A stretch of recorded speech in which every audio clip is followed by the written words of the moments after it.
ದಿಢೀರ್ ಅಂತ ಇಳಿಕೆಯಾದ ಚಿನ್ನ ಮತ್ತು ಬೆಳ್ಳಿ ಬೆಲೆಗಳು ರಾತ್ರೋರಾತ್ರಿ ಸಾರ್ವಕಾಲಿಕ ಕನಿಷ್ಠ ಮಟ್ಟಕ್ಕೆ ತಲುಪಿದ ಬೆಳ್ಳಿ ಬೆಲೆ ಹಾಗೂ ಚಿನ್ನದ ಬೆಲೆಯಲ್ಲೂ ಕೂಡ ಭಾರಿ ಒಂದು ಇಳಿಕೆ ಅಂತಾನೆ ಹೇಳ್ಬೋದು.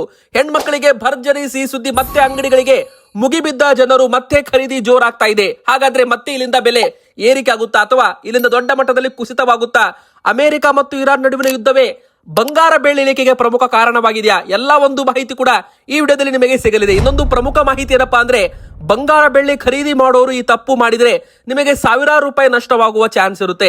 ಸೊ ವೀಕ್ಷಕರೇ, ಬಂಗಾರ ಬೆಳ್ಳಿ ಖರೀದಿ ಮಾಡುವಾಗ ಯಾವ ತಪ್ಪು ಮಾಡಬಾರದು ಅದನ್ನು ಕೂಡ ನಾವು ನಿಮಗೆ ಈ ವಿಡಿಯೋದಲ್ಲಿ ಹೇಳಲಿದ್ದೇವೆ. ಸೊ ನೀವೇನ್ ಮಾಡಬೇಕು, ವಿಡಿಯೋನ ಪೂರ್ತಿಯಾಗಿ ನೋಡಿ. ಇನ್ನು ವಿಡಿಯೋ ಶುರು ಮಾಡೋಕ್ಕಿಂತ ಮುಂಚೆ ವೀಕ್ಷಕರೇ, ನಿಮಗೂ ಕೂಡ ಆಸೆ ಇದ್ರೆ ಬಂಗಾರ ಮತ್ತು ಬೆಳ್ಳಿ ಬೆಲೆ ಇನ್ನೂ ಇಳಿಕೆ ಆಗಲ್ಲ ಅಂತ ಆಸೆ ಇದ್ರೆ ಬೇಗನೆ ವಿಡಿಯೋಗೆ ಲೈಕ್ ಮಾಡೋದ್ರ ಮೂಲಕ ವಿಡಿಯೋಗೆ ಸಪೋರ್ಟ್ ಮಾಡಿ. ಹಾಗೂ ಪ್ರತಿಯೊಬ್ಬರು ಕೂಡ ಕಮೆಂಟ್ ಬಾಕ್ಸ್ ಅಲ್ಲಿ ನಾವು ಒಂದು ಚಿಕ್ಕ ಪ್ರಶ್ನೆ ಕೇಳ್ತೇವೆ, ಅದಕ್ಕೆ ಉತ್ತರ ಕೊಡಿ ಕಮೆಂಟ್ ಬಾಕ್ಸ್ ಮೂಲಕ. ನಿಮ್ಮ ಪ್ರಕಾರ ಬಂಗಾರದ ಸರಿಯಾದ ಬೆಲೆ ಎಷ್ಟಾಗಬೇಕು? ಬಡ ಜನರು ಕೂಡ ಸುಲಭವಾಗಿ ಬಂಗಾರ ಖರೀದಿ ಮಾಡಿರಬೇಕು. ನಿಮ್ಮ ಉತ್ತರ ದಯವಿಟ್ಟು ನಮಗೆ ಕಮೆಂಟ್ ಮೂಲಕ ತಿಳಿಸಿ ವೀಕ್ಷಕರೇ. ಬನ್ನೀಗ ಮೊದಲನೇ ದೊಡ್ಡ ಒಂದು ಸಿಹಿ ಸುದ್ದಿ ಏನಂತ ನೋಡೋಣ. ಬಂಗಾರ ಮತ್ತು ಬೆಳ್ಳಿಯಲ್ಲಿ ಭಾರಿ ಒಂದು ಇಳಿಕೆ ಆಗಿದೆ ವೀಕ್ಷಕರೇ. ಇವತ್ತು ನಾವು ನಿಮಗೆ ಚಾರ್ಟ್ ಕೂಡ ತೋರಿಸ್ತೇವೆ. ಅಂದ್ರೆ ಈ ಒಂದು ಆಗಸ್ಟ್ ತಿಂಗಳಲ್ಲಿ ಬಂಗಾರ ಮತ್ತು ಬೆಳ್ಳಿ ಎರಡೂ ಕೂಡ ಸಾರ್ವಕಾಲಿಕ ಕನಿಷ್ಠ ಮಟ್ಟಕ್ಕೆ ಬಂದಿರುವಂತದ್ದು. ಇದರ ಹಿಂದೆ ಇರೋ ಕಾರಣನೂ ಕೂಡ ಹೇಳ್ತೇವೆ. ಮೊದಲಿಗೆ ಅಮೆರಿಕ ಮತ್ತು ಇರಾನ್ ನಡುವೆ ಯುದ್ಧ ಮತ್ತೆ ಶುರುವಾಗ್ತಾ ಇದೆಯಲ್ಲ, ಕಚ್ಚಾ ತೈಲಗಳ ಬೆಲೆ ಏರಿಕೆ ಆಗ್ತಾ ಇದೆ. ಸೊ ಹೂಡಿಕೆದಾರರು ಕಚ್ಚಾ ತೈಲದತ್ತ ಹೂಡಿಕೆ ಹಣವನ್ನ ಮಾಡ್ತಿದ್ದಾರೆ. ಸೊ ಇದರಿಂದಾಗಿ ಬಂಗಾರ ಬೆಳ್ಳಿ ಬೆಲೆ ಇಳಿಕೆ ಆಗ್ತಾ ಇದೆ. ಬೆಳ್ಳಿ ಬೆಲೆ ಒಂದೇ ದಿನ ಬರೋಬ್ಬರಿ 4,000 ರೂಪಾಯಿಯಷ್ಟು ಕುಸಿತ ಇಲ್ಲಿ ಕಂಡಿದೆ. ಬೇಕಾದ್ರೆ ನೀವು ಸ್ಕ್ರೀನ್ ಮೇಲೆ ನೋಡ್ತಿರ್ಬೋದು. ಆಗಸ್ಟ್ ತಿಂಗಳಲ್ಲಿ ಈಗ ಮೊಟ್ಟ ಮೊದಲ ಬಾರಿಗೆ ದೊಡ್ಡ ಮಟ್ಟದ ಕುಸಿತ ಇಲ್ಲಿ ಕಂಡು ಬೆಳ್ಳಿ ಬೆಲೆ ಸ್ವಲ್ಪ ಏರಿಕೆ ಆಗಿದೆ. ಬೇಕಾದ್ರೆ ನೋಡ್ತಿರ್ಬೋದು ವೀಕ್ಷಕರೇ, ಒಂದೇ ದಿನ ಬರೋಬ್ಬರಿ 4,000 ರೂಪಾಯಿ, ಒಂದು ತಿಂಗಳಲ್ಲಿ ಬರೋಬ್ಬರಿ 21-22 ಸಾವಿರ ರೂಪಾಯಿಯಷ್ಟು ಬೆಳ್ಳಿ ಬೆಲೆ ಇಳಿಕೆ ಆಗಿದೆ. ಅಂದ್ರೆ ತುಂಬಾ ದಿನಗಳ ನಂತರ ಮತ್ತೆ 2,15,000 ರೂಪಾಯಿ ಅತ್ತ ಬೆಳ್ಳಿ ಬೆಲೆ ಬಂದಿರುವಂತದ್ದು. ತುಂಬಾ ಜನ 3 ಲಕ್ಷ ರೂಪಾಯಿದಾಗ ಹೂಡಿಕೆ ಮಾಡಿದ್ರಲ್ಲ, ಅವರಿಗೆ ದೊಡ್ಡ ಮಟ್ಟದಲ್ಲಿ ನಷ್ಟವಾಗ್ತಾ ಇರುತ್ತೆ. ಯಾರೆಲ್ಲ ಹೋದ ವರ್ಷ 1 ಲಕ್ಷ ರೂಪಾಯಿ ಕೊಟ್ಟು ಖರೀದಿ ಮಾಡಿರ್ತಾರಲ್ಲ, ಅವ್ರಿಗೂ ಕೂಡ ಶಾಕ್ ಅಂತ ಹೇಳ್ಬೋದು. ಬೆಳ್ಳಿ ಬೆಲೆ ಇಳಿಕೆ ಆಗ್ತಾ ಇದೆ. ಹೊಸದಾಗಿ ಖರೀದಿ ಮಾಡೋರಿಗೆ ಗುಡ್ ನ್ಯೂಸ್ ಅಂತಾನೆ ಹೇಳ್ಬೋದು. ಮತ್ತೊಮ್ಮೆ ಬೆಳ್ಳಿ ಬೆಲೆ ಪ್ರಮುಖವಾಗಿ ತುಂಬಾ ಜನ ಹೂಡಿಕೆದಾರರು ಯಾರಿರ್ತೀರಾ, ಅವರು ಮತ್ತೊಮ್ಮೆ ಹೂಡಿಕೆ ಮಾಡೋದಕ್ಕೆ ಒಂದು ಸುವರ್ಣ ಅವಕಾಶ ಬರಲಿದೆ ಅಂತಾನೆ ಹೇಳ್ಬೋದು. ನೋಡಿ ವೀಕ್ಷಕರೇ, ಈ ಒಂದು 2,10,000 ರೂಪಾಯಿ ಏನಿದೆ, ಇದು ಒಂದು ಸ್ಟ್ರಾಂಗ್ ಸಪೋರ್ಟ್ ಆಗಿ ಕೆಲಸ ಮಾಡ್ತಾ ಇದೆ. ಇಲ್ಲಿಂದ ನೋಡಿ ಬೆಲೆಗಳು ಏರಿಕೆ ಆಗಿದೆ. ಅಂದ್ರೆ ಮತ್ತೆ ಯಾವಾಗ ಬೆಲೆಗಳು 2,40,000 ಟಚ್ ಆಗುತ್ತೆ, ಅಲ್ಲಿಂದ ಮತ್ತೆ ಬೆಲೆಗಳು ಇಳಿಕೆ ಆಗಿರುವಂತದ್ದು.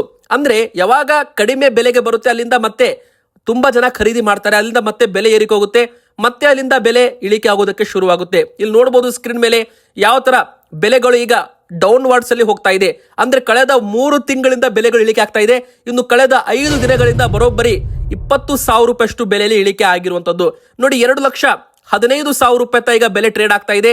2 ಲಕ್ಷ ರೂಪಾಯಿ ಅಂದ್ರೆ 2,10,000 ರೂಪಾಯಿದು ಒಂದು ಸಪೋರ್ಟ್ ಇದೆಯಲ್ಲ, ಇದು ಏನಾದ್ರೂ ಈ ಬಾರಿ ಮುರಿದು ಬೆಲೆ ಕೆಳಗೆ ಬಂತು ಅಂದ್ರೆ 2 ಲಕ್ಷ ಅಥವಾ 1,90,000 ರೂಪಾಯಿವರೆಗೂ ಬೆಲೆ ಬರುವ ಚಾನ್ಸ್ ಇದೆ ಅಂತ ಹೇಳಲಾಗ್ತಾ ಇದೆ. ಯಾಕಂದ್ರೆ ಡಿಮ್ಯಾಂಡ್ ಕಡಿಮೆ ಆಗಿದೆ. ಒಂದು ಕಡೆಗೆ ಯುದ್ಧದ ಕಾರಣ ಕಚ್ಚಾ ತೈಲ ಬೆಲೆ ಏರಿಕೆ ಆಗ್ತಾ ಇದೆ, ಅಮೆರಿಕನ್ ಡಾಲರ್ ಬಲವಾಗ್ತಾ ಇದೆ ವೀಕ್ಷಕರೇ.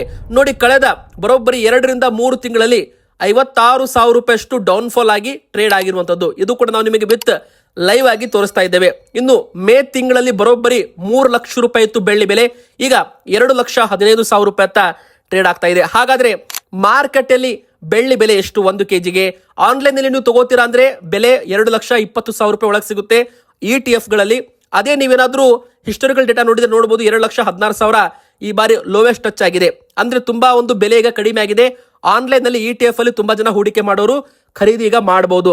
ಅದೇ ನೀವೇನಾದ್ರೂ ಮಾರ್ಕೆಟ್ ಅಲ್ಲಿ ತಗೋತೀರಾ ಅಂದ್ರೆ 2,30,000ರಿಂದ 2,35,000 1 ಕೆಜಿ ಬೆಳ್ಳಿ ಬೆಲೆ ಮಾರ್ಕೆಟ್ ಅಲ್ಲಿ ಸಿಗ್ತಾ ಇದೆ. ಅಂಗಡಿಗಳಲ್ಲಿ ಸಿಗುವ ಬಂಗಾರ ಬೆಳ್ಳಿ ರೇಟ್ ಬೇರೆ ಇರುತ್ತೆ, ಇನ್ನು ಆನ್ಲೈನ್ ನಲ್ಲಿ ಸಿಗುವ ಬೆಳ್ಳಿ ಮತ್ತು ಬಂಗಾರ ರೇಟು ಬೇರೆ ಇರುತ್ತೆ.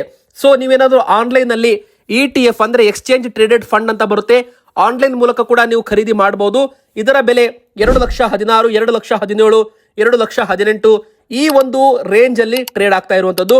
ಇನ್ನು ಬಂಗಾರದ ಬೆಲೆ ಬಗ್ಗೆ ಬರೋದಾದ್ರೆ ನೋಡಿ, ಯಾವಾಗ ಬೆಳ್ಳಿ ಬೆಲೆ ಇಳಿಕೆ ಆಗಿದೆ ಅವಾಗ ಬಂಗಾರದ ಬೆಲೆ ಕೂಡ ಇಳಿಕೆ ಆಗಿದೆ. ಮತ್ತೆ ಬಂಗಾರ ಖರೀದಿ ಮಾಡುವಾಗ ತುಂಬಾ ಜನ ಯಾವ ತಪ್ಪುಗಳನ್ನ ಮಾಡಬಾರದು ಅದನ್ನು ಕೂಡ ನಾವು ನಿಮಗೆ ಈ ವಿಡಿಯೋದಲ್ಲಿ ಹೇಳಲಿದ್ದೇವೆ. ಪ್ರಮುಖವಾಗಿ ತುಂಬಾ ಜನ ಮನೆಯಲ್ಲಿ ಬಂಗಾರ ಇಟ್ಟಿರ್ತಾರಲ್ಲ, ಅವ್ರಿಗೂ ಕೂಡ ದೊಡ್ಡ ಒಂದು ಬ್ರೇಕಿಂಗ್ ನ್ಯೂಸ್ ಬಂದಿದೆ ವೀಕ್ಷಕರೇ. ಮೊದಲಿಗೆ ಹೇಳ್ಬೇಕಂದ್ರೆ, ನೀವೇನಾದ್ರೂ ಬಂಗಾರ ಮಾರ್ಕೆಟ್ ಅಲ್ಲಿ ಖರೀದಿ ಮಾಡ್ತೀರಾ ನೋಡಿ, ಇವತ್ತು ಏನಾದ್ರೂ ಒಂದು ತಾಳಿ ಸರ ಆಗಿರ್ಬೋದು, ಒಂದು ನೆಕ್ಲೆಸ್ ತಗೋತೀರಾ ಅಂದ್ರೆ ನೀವೇನಾದ್ರೂ 2 ಲಕ್ಷ ರೂಪಾಯಿದು ನಿಮ್ದು ಬಿಲ್ ಏನಾದ್ರೂ ಜಾಸ್ತಿ ಆಗಿದ್ರೆ, ಅಂದ್ರೆ ನಿಮ್ದು ಬಿಲ್ಲು 2.5 ಲಕ್ಷ 3 ಲಕ್ಷ ರೂಪಾಯಿ ಏನಾದ್ರೂ ಬಂಗಾರದ ಬಿಲ್ ಆಗಿದ್ರೆ, ನೀವು ಹಣವನ್ನ ಆನ್ಲೈನ್ ಮೂಲಕ ಟ್ರಾನ್ಸ್ಫರ್ ಮಾಡ್ಬೇಕಂತೆ. ಅಂದ್ರೆ ತುಂಬಾ ಜನ ಏನ್ ಮಾಡ್ತಾರೆ, 2 ಲಕ್ಷ ರೂಪಾಯಿಗಿಂತ ಹೆಚ್ಚು ಕ್ಯಾಶ್ ನಲ್ಲಿ ಕೊಟ್ಟು ವ್ಯವಹಾರ ಮಾಡ್ತಾರೆ, ನಗದು ಹಣ ಕೊಡುವಂತಿಲ್ವಂತೆ. 2 ಲಕ್ಷ ರೂಪಾಯಿ ಮೇಲೆ ಕೊಡುವಂತಿಲ್ಲ, 2 ಲಕ್ಷ ಒಳಗೆ ಕೊಡಬಹುದು. ಅಂದ್ರೆ ನೋಡಿ, ಒಂದು ದಿನ ಒಬ್ಬ ವ್ಯಕ್ತಿಯಿಂದ 2 ಲಕ್ಷ ರೂಪಾಯಿಗಿಂತ ಹೆಚ್ಚಿಗೆ ಹಣ ಕೊಡುವಂತಿಲ್ಲ ಮತ್ತು ರಿಸೀವ್ ಕೂಡ ಮಾಡಿಕೊಳ್ಳುವಂತಿಲ್ಲ. ಒಬ್ಬ ವ್ಯಕ್ತಿಯಿಂದ ಒಂದೇ ಬಾರಿ ಕ್ಯಾಶ್ ನಲ್ಲಿ ಮಾಡುವಂತಿಲ್ಲ. ನೀವು ಏನಾದ್ರೂ ಹಣ ಕಳಿಸ್ಬೇಕಂದ್ರೆ ಆನ್ಲೈನ್ ನಲ್ಲಿ ಬ್ಯಾಂಕಿಂಗ್ ಚಲನ್ಸ್ಗಳು ಅಂದ್ರೆ ನೆಫ್ಟ್, RTGS, ಚೆಕ್ ಆಗಿರ್ಬೋದು, phone pay, Google pay, UPI ಈ ತರ ಆನ್ಲೈನ್ ಪೇಮೆಂಟ್ ನೀವು ಮಾಡಬೇಕಾಗುತ್ತೆ. ಕ್ಯಾಶ್ ನಲ್ಲಿ ವ್ಯವಹಾರ ಮಾಡಿದ್ರೆ ನಿಮಗೆ ದಂಡ ಬೀಳುವ ಚಾನ್ಸ್ ಇದೆ ಅಂತೆ. ಸೊ ವೀಕ್ಷಕರಲ್ಲಿ, ಎರಡನೇದಾಗಿ ನಾವು ನಿಮಗೆ ವಿತ್ ಚಾರ್ಟ್ ಕೂಡ ತೋರಿಸ್ತಾ ಇದೀವಿ, ನೋಡ್ತಿರ್ಬೋದು ಬಂಗಾರದ ಬೆಲೆಯಲ್ಲಿ ಯಾವ ತರ ಒಂದು ಇಳಿಕೆ ಆಗ್ತಾ ಇದೆ.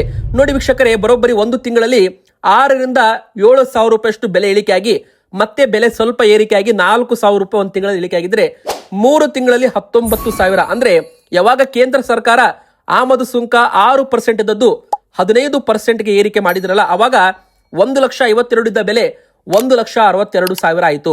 ಆದ್ರೆ ಈಗಲೂ ಕೂಡ ಬೆಲೆ 15% ಇದೆ. ಅಂದ್ರೆ ಟ್ಯಾಕ್ಸ್ ಇನ್ನೂ 15% ಇದೆ, ಇಂಪೋರ್ಟ್ ಟ್ಯಾಕ್ಸ್. ಆದ್ರೆ ಡಿಮ್ಯಾಂಡ್ ಕಡಿಮೆ ಆಗಿರೋದ್ರಿಂದ ಬೆಲೆ ಇಳಿಕೆ ಆಗಿದೆ. ಅಂದ್ರೆ ಈಗ ನೋಡಬಹುದು ನೀವು 1,40,000 ಒಂದು ಸ್ಟ್ರಾಂಗ್ ಸಪೋರ್ಟ್ ಇದೆ. ಇಲ್ಲಿಗೆ ಬಂದಾಗ ಬೆಲೆಗಳು ಏರಿಕೆ ಆಗ್ತಾ ಇರುವಂತದ್ದು. ಒಂದು ವೇಳೆ ಇಲ್ಲಿಂದ ಬೆಲೆ ಏನಾದ್ರೂ ಮತ್ತೆ ಮೇಲೆ ಹೋತಂದ್ರೆ ಈ ಬಾರಿ 1,50,000 ರೂಪಾಯಿ ತನಕ ಬೆಲೆ ಹೋಗುವ ಚಾನ್ಸ್ ಇದೆ. ಆದ್ರೆ ಜಾಸ್ತಿ ಚಾನ್ಸ್ ಇರೋದು ಬೆಲೆ ಇಳಿಕೆ ಆಗಬಹುದು. ಅಂದ್ರೆ ನೀವು ನೋಡಬಹುದು, ಕಳೆದ 3 ತಿಂಗಳಿಂದ ಬೆಲೆ ಇಳಿಕೆ ಆಗ್ತಿದೆ. ಅಂದ್ರೆ ಈ ಒಂದು ಆಗಸ್ಟ್ ತಿಂಗಳಲ್ಲೂ ಕೂಡ ಮತ್ತೆ ಒಂದು 3-4 ಸಾವಿರ ರೂಪಾಯಿ ಬಂಗಾರದ ಬೆಲೆ ಇಳಿಕೆ ಆಗುವ ಸಾಧ್ಯತೆ ಹೆಚ್ಚು ಕಂಡು ಬರ್ತಾ ಇದೆ. 1,35,000 ರೂಪಾಯಿ ತನಕ ಬೆಲೆ ಬರುವ ಸಾಧ್ಯತೆ ಇರುವಂತದ್ದು ವೀಕ್ಷಕರೇ. ಒಂದು ವೇಳೆ 1,40,000 ರೂಪಾಯಿದು ಒಂದು ಸಪೋರ್ಟ್ ಮುರಿದು ಬೆಲೆ ಕೆಳಗೆ ಬಂತು ಅಂದ್ರೆ ಆನ್ಲೈನ್ ನಲ್ಲಿ ETF ಅಲ್ಲಿ ಏನಾಗ್ಬಿಡುತ್ತೆ, ತುಂಬಾ ಜನ ಬೆಲೆ ಕಡಿಮೆ ಆಗ್ತಾ ಇದ್ದಂತೆ ತುಂಬಾ ಜನ ಹೋಲ್ಸೇಲ್ ಅಲ್ಲಿ ಖರೀದಿ ಮಾಡ್ತಾರೆ. ಅಂದ್ರೆ ಖರೀದಿ ಅಂದ್ರೆ 1,000, 1 ಲಕ್ಷ, 10 ಲಕ್ಷ ಇರಲ್ಲ, ಸಾವಿರಾರು ಕೋಟಿ ಹಣದಲ್ಲಿ ಬಂಗಾರ ಮತ್ತು ಬೆಳ್ಳಿಯಲ್ಲಿ ಹೂಡಿಕೆ ಮಾಡ್ತಾರೆ. ನೋಡಿ, ಅಮೆರಿಕನ್ ಬ್ಯಾಂಕ್ಸ್ ಆಗಿರ್ಬೋದು, ವಿದೇಶಿ ಬ್ಯಾಂಕ್ ಆಗಿರ್ಬೋದು, ಸೆಂಟ್ರಲ್ ಬ್ಯಾಂಕ್ಸ್ ಗಳಾಗಿರ್ಬೋದು, ಇತ್ತ ಚೈನಾ, ರಷ್ಯಾ ಈ ಒಂದು ಬೇರೆ ಬೇರೆ ದೇಶದವರು ಕೂಡ ಬಂಗಾರದಲ್ಲಿ ಹಣವನ್ನ ಹೂಡಿಕೆ ಮಾಡ್ತಾರೆ. ಇದು ಒಂದು ಇಂಟರ್ ನ್ಯಾಷನಲ್ ಮಾರ್ಕೆಟ್ ಆಗಿರೋದ್ರಿಂದ ಬಂಗಾರದ ಬೆಲೆ ಯಾವಾಗ ಡಿಮ್ಯಾಂಡ್ ಇಂದ ಇಳಿಕೆ ಆಗುತ್ತೆ, ಭಾರತದಲ್ಲಿ ಇಳಿಕೆ ಆಯಿತು ಅಂದ್ರೆ ಬೇರೆ ದೇಶಗಳಲ್ಲೂ ಕೂಡ ಇಳಿಕೆ ಆಗಿರುತ್ತೆ. ಭಾರತದಲ್ಲಿ ಬೆಲೆ ಏರಿಕೆ ಆಗಿದೆ ಅಂದ್ರೆ ಎಲ್ಲಾ ದೇಶಗಳಲ್ಲೂ ಕೂಡ ಬೆಲೆ ಏರಿಕೆ ಆಗಿರುತ್ತೆ. ಹೀಗಾಗಿ ಬಂಗಾರ ಬೆಳ್ಳಿ ಬೆಲೆ ನಿರ್ಧಾರವಾಗೋದು ಕೇಂದ್ರ ಸರ್ಕಾರದ ಕೈಯಲ್ಲಿ ಇಲ್ಲ ಅಂತಾನೆ ಹೇಳ್ಬೋದು. ಸೊ ಈಗ 18 ಕ್ಯಾರೆಟ್ ಚಿನ್ನದ ಬೆಲೆ ಎಷ್ಟು ಇಳಿಕೆ ಆಗಿದೆ, 224 ರೂಪಾಯಿ ಇಳಿಕೆ ಆಗಿ ಮತ್ತೆ ಬೆಲೆ 1,05,000, 1,06,000 ರೂಪಾಯಿ ಅಂತ ಆನ್ಲೈನ್ ರೇಟ್ ಅಲ್ಲಿ ಬಂದಿದೆ. ನೋಡಿ, ತುಂಬಾ ದಿನಗಳ ನಂತರ ಮತ್ತೆ ಈ ಒಂದು ಬೆಲೆ ಬಂದಿದೆ. ಆದ್ರೆ ಮಾರ್ಕೆಟ್ ಅಲ್ಲಿ ನೀವೇನಾದ್ರೂ ಬಂಗಾರದ ಆಭರಣ ತಗೋತೀರಾ ಅಂದ್ರೆ 18 ಕ್ಯಾರೆಟ್ ಬೆಲೆ 1,08,000 ರೂಪಾಯಿ ತನಕ ಮಾರಾಟವಾಗ್ತಾ ಇದೆ. ನೋಡಿ, ಆನ್ಲೈನ್ ಮಾರ್ಕೆಟ್ ಬೇರೆ ಇರುತ್ತೆ, ಆನ್ಲೈನ್ ರೇಟ್ಸ್ ಬೇರೆ ಇರುತ್ತೆ, ಮತ್ತೆ ಅಂಗಡಿಗಳಲ್ಲಿ ಬೆಲೆ ಬೇರೆ ಇರುತ್ತೆ. ತುಂಬಾ ಜನ ಇಲ್ಲೇ ಕನ್ಫ್ಯೂಸ್ ಮಾಡ್ಕೊಂಡ್ಬಿಡ್ತಾರೆ. ಸೊ ನೀವು ಆನ್ಲೈನ್ ನಲ್ಲಿ ಏನಾದ್ರೂ ಬಂಗಾರ ಖರೀದಿ ಮಾಡಿದ್ರೆ ಅದು ನಿಮಗೆ ಮುಟ್ಟೋಕ್ಕೂ ಬರಲ್ಲ. ಅಂದ್ರೆ ಅದು ಕೇವಲ ನಿಮಗೆ ಸ್ಕ್ರೀನ್ ಮೇಲೆ ತೋರಿಸುತ್ತೆ, ಬೆಲೆ ಏರಿಕೆ ಆಯಿತು ಅಂದ್ರೆ ಲಾಭ ತೋರಿಸುತ್ತೆ, ಬೆಲೆ ಇಳಿಕೆ ಆಯಿತು ಅಂದ್ರೆ ನಷ್ಟ ತೋರಿಸುತ್ತೆ. ನೀವು ಮತ್ತೆ ಆ ಒಂದು ಬಂಗಾರದ ಶೇರ್ ಅನ್ನ ಸೇಲ್ ಮಾಡಿದ್ರೆ ಒಂದು ಹಣ ನಿಮ್ಮ ಬ್ಯಾಂಕ್ ಅಕೌಂಟ್ಗೆ ಬಂದ್ಬಿಡುತ್ತೆ. ಸೊ ಅದು ಆನ್ಲೈನ್ ನಲ್ಲಿ ಟ್ರೇಡ್ ಮಾಡೋರು. ಆಫ್ಲೈನ್ ಅಲ್ಲಿ ನೀವೇನ್ ಮಾಡ್ತೀರಾ, ಬಂಗಾರದ ಆಭರಣ ಖರೀದಿ ಮಾಡ್ತೀರಾ. ಸೊ ಇದ್ರದ್ದು ಟ್ರಾನ್ಸ್ಪೋರ್ಟೇಷನ್ ಕಾಸ್ಟ್ ಅಂತ ಬರುತ್ತೆ, ರೆಡಿ ಮಾಡೋದಕ್ಕೆ ಮೇಕಿಂಗ್ ಚಾರ್ಜ್ ಅಂತ ಬರುತ್ತೆ, GST ಅಲ್ಲೂ 3% ಇರುತ್ತೆ, ಇಲ್ಲೂ ಕೂಡ 3% ಇರುತ್ತೆ. ಇನ್ನು 22 ಕ್ಯಾರೆಟ್ ಚಿನ್ನದ ಬೆಲೆ ಎಷ್ಟು ನೋಡಿ, 1,30,000 ರೂಪಾಯಿ ತೋರಿಸ್ತಾ ಇದೆ. ಅಂದ್ರೆ ಇದು 22 ಕ್ಯಾರೆಟ್ ಅಂದ್ರೆ 916 ಬಂಗಾರ ಅಂತ ಕರೀತಾರೆ. ಅಂದ್ರೆ 91.6% ಇದರಲ್ಲಿ ಬಂಗಾರ ಇರುತ್ತೆ. ಇದ್ರದ್ದು ಬೆಲೆ ಕೂಡ ದೊಡ್ಡ ಮಟ್ಟದಲ್ಲಿ ಇಳಿಕೆ ಆಗ್ತಾ ಇದೆ ಅಂತಾನೆ ಹೇಳ್ಬೋದು. ನೋಡಿ, ಕಳೆದ ಕೆಲವು ದಿನಗಳ ಹಿಂದೆ 1,42,000, 1,45,000 ರೂಪಾಯಿ ತನಕ ಈ 22 ಕ್ಯಾರೆಟ್ ಚಿನ್ನದ ಬೆಲೆ ಹೋಗಿ ಈಗ ಮತ್ತೆ ವಾಪಸ್ 1,30,000, 1,32,000 ರೂಪಾಯಿ ಆಸುಪಾಸಿನಲ್ಲಿ ಬಂದಿದೆ. ಅಂದ್ರೆ ನೀವು ಲೆಕ್ಕ ಮಾಡಿ ಬರೋಬ್ಬರಿ 12-13,000 ರೂಪಾಯಿಯಷ್ಟು ಬೆಲೆ ಏರಿಕೆಯಾಗಿ ಇಳಿಕೆ ಆಗಿರುವಂತದ್ದು. ಹಾಗಾದ್ರೆ ಈಗ ತಗೋಬೇಕಾ ಬೇಡವಾ ಎಂಬುವ ಪ್ರಶ್ನೆ ಕೂಡ ಬರುತ್ತೆ. ನೋಡಿ ವೀಕ್ಷಕರೇ, ಇವತ್ತು ನಿಮ್ಮ ಹತ್ತಿರ 1 ಲಕ್ಷ ರೂಪಾಯಿ ಹಣ ಇದೆ ಅಂದ್ರೆ ಇವತ್ತು ನೀವು 1 ಲಕ್ಷ ರೂಪಾಯಿದು ಬಂಗಾರ ತಗೋಬೇಡಿ. ನೀವೇನ್ ಮಾಡಿ ಅದನ್ನ 5 ಭಾಗ ಅಥವಾ 10 ಭಾಗವನ್ನೇ ಮಾಡಿ.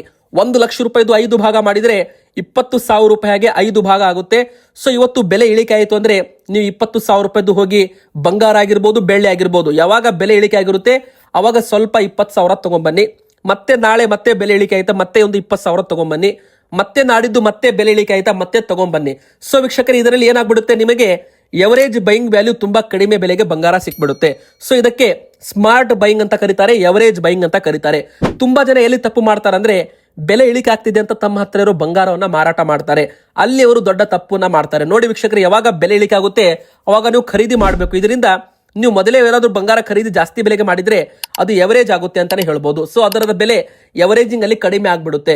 ಸೊ ತುಂಬಾ ಜನ ಅಂಗಡಿಯವರು ಕೂಡ ಬೆಲೆ ಇಳಿಕೆ ಆಗ್ತಾ ಇದ್ರೆ ಮತ್ತೆ ಹೆಚ್ಚು ಖರೀದಿ ಮಾಡ್ತಾರೆ. ಸೊ ಇದರಿಂದ ಮಾರ್ಕೆಟ್ ತುಂಬಾ ಸ್ಟೇಬಲ್ ಮತ್ತು ಅಪ್ವರ್ಡ್ ಇರುವಂತದ್ದು. ನೋಡಿ, ಈಗ 24 ಕ್ಯಾರೆಟ್ ಅಂದ್ರೆ ಇದು ಗಟ್ಟಿ ಬಂಗಾರ ಅಂತ ನಾವೇನ್ ಕರಿತೀವಿ, ಇದರದ್ದು ಬೆಲೆ ಕೂಡ 3,000 ರೂಪಾಯಿಷ್ಟು ಇಳಿಕೆಯಲ್ಲಿ ಆಗಿದೆ. ಸೊ ಇಲ್ಲಿ ನೋಡಬಹುದು ನೀವು 1,43,000 1,44,000 ರೂಪಾಯಿದು ಈಗ ಆನ್ಲೈನ್ ನಲ್ಲಿ ETF ಏನಾದ್ರೂ ತಗೋತೀರಾ ಅಂದ್ರೆ 1,41,000 ಇದೆ. ಆಫ್ಲೈನ್ ಅಂಗಡಿಗಳಲ್ಲಿ ತಗೋತೀರಾ ಅಂದ್ರೆ 1,43,000 ರೂಪಾಯಿ ತನಕ 10 ಗ್ರಾಮ್ 24 ಕ್ಯಾರೆಟ್ ಗಟ್ಟಿ ಬಂಗಾರ ನಿಮಗೆ ಸಿಗುತ್ತೆ. ನೋಡಿ ವೀಕ್ಷಕರೇ, ಇದ್ರದ್ದು ಬೆಲೆ 1,60,000 1,70,000 ರೂಪಾಯಿ ತನಕ ಹೋಗಿ ವಾಪಸ್ ಈಗ ಮತ್ತೆ 1,40,000 1,43,000 ರೂಪಾಯಿ ಅಂತ ಬಂದಿದೆ. ಅಂದ್ರೆ ಇಲ್ಲೇನಾದ್ರೂ ಕೇಂದ್ರ ಸರ್ಕಾರ ಆಮದು ಸುಂಕ 15% ಇದೆಯಲ್ಲ, ಅದು ಮತ್ತೆ ಏನಾದ್ರೂ 6%ಗೆ ಇಳಿಕೆ ಮಾಡ್ತು ಅಂದ್ರೆ ಮತ್ತೆ ಒಂದು 10,000 ರಿಂದ 15,000 ರೂಪಾಯಿ ಬೆಲೆ ಇಳಿಕೆ ಆಗುತ್ತೆ. ಆದ್ರೆ ಸದ್ಯಕ್ಕೆ ಕೇಂದ್ರ ಸರ್ಕಾರ ಆಮದು ಸುಂಕ ಇಳಿಕೆ ಮಾಡುವ ಚಾನ್ಸ್ ಇಲ್ಲ. ಬಂಗಾರ ಖರೀದಿ ಕಡಿಮೆ ಆಗಬೇಕು, ಜನರು ಹೆಚ್ಚು ಬಂಗಾರ ಖರೀದಿ ಮಾಡಬಾರದು ಅಂತಾನೆ ಕೇಂದ್ರ ಸರ್ಕಾರ ಆಮದು ಸುಂಕವನ್ನ ಏರಿಕೆ ಮಾಡಿರೋದು. ಸೊ ಹೀಗಾಗಿ ಬಂಗಾರ ಖರೀದಿ ಮಾಡೋರು ಸ್ವಲ್ಪ ಎಚ್ಚರವಾಗಿರಿ. ಆದಷ್ಟು ಮಾರ್ಕೆಟ್ ಈಗ ವಾಲಟಿಲಿಟಿಯಲ್ಲಿ ಇದೆ.